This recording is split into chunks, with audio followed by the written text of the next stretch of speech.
Paul McGuigan for IFLTV. Delighted to be joined by Dazn's Alfie Sharman. Alfie, excited to be back in Riyadh, Saudi Arabia? Always. Yeah, it seems to get bigger and better every time, doesn't it? Yeah, look, I mean, amazing event. The turnout here is unbelievable. I've just seen them have to get some more chairs out, which is always a good sign.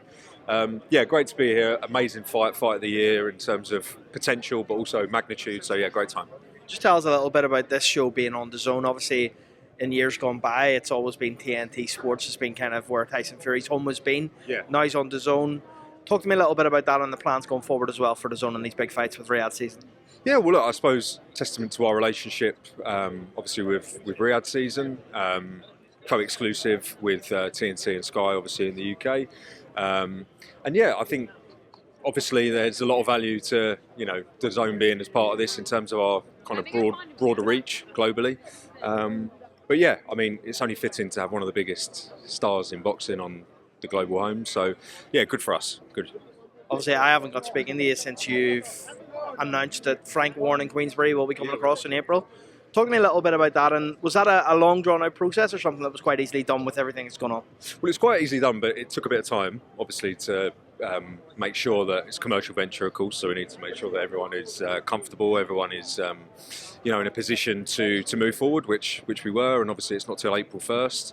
But we've had lots of planning days with George, Frank and the team, and we're just really, really excited to get them on board now. Obviously, the skin in the game those guys have is there to be seen for everyone. Obviously, our schedule, our commitment, our volume of fights, adding a promoter like Queensbury into that only increases the volume of shows for us. It's going to be very busy next year, but more boxing, and 2025 is going to be a big year for us. We'll talk about the schedule in a minute, but I want to ask a question a lot of fans have. So a lot of fans will be saying, well, look, now you've got Queensbury, now you've got Matchroom, are we going to see a price increase? Are we going to see a change to the pricing? Is there any plans for anything like that in the coming months? No plans. No plans. We've very much focused on, I suppose, 2024 for us has been how many more promoters can we get on board to increase the volume of shows to obviously justify our subscription. That's value is our kind of core principle, and I feel that obviously with the addition of Queensbury, with of course their roster, their talent, which is incredible, it makes it an even more kind of stronger claim for us to be the global home of boxing. So yeah, no plans at this moment in time, and yeah, we just can't wait to start with 25. Outside of the Riyadh season shows, how many pay-per-views would you be having in Q1, for example? Or even give me a yearly fee if you can give me that.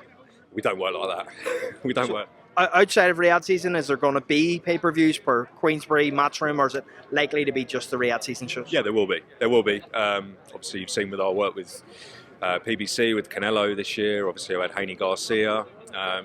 Quite a few events outside of Riyadh season that have been pay-per-views.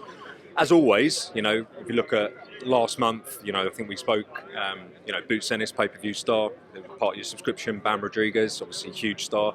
We're talking about two of the pound-for-pound top 10s easily there that we're able to put as part of your subscription. So I think it's important to note that wherever possible, Dazn will continue to put on shows as part of our subscription.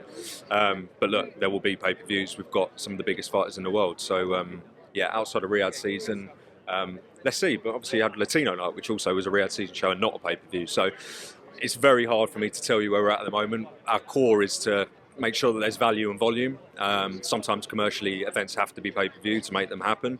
We'll continue to do that, but there's a balance to be had and we're focused on delivering that. Last one for me, just in terms of the schedule, what we've seen, is there more to come? Yeah, lots more. We've just talking to just now, a couple more to come. Hopefully in the next, I say the next week. It's Christmas, obviously. Let's see, maybe before the end of this weekend. But yeah, look, January and February is already thickening up. Only 1 week in there where currently there is no show, so hopefully we can plug that gap. Our objective is to have fights every week, so let's see how close we can get to that. But it's already looking very good.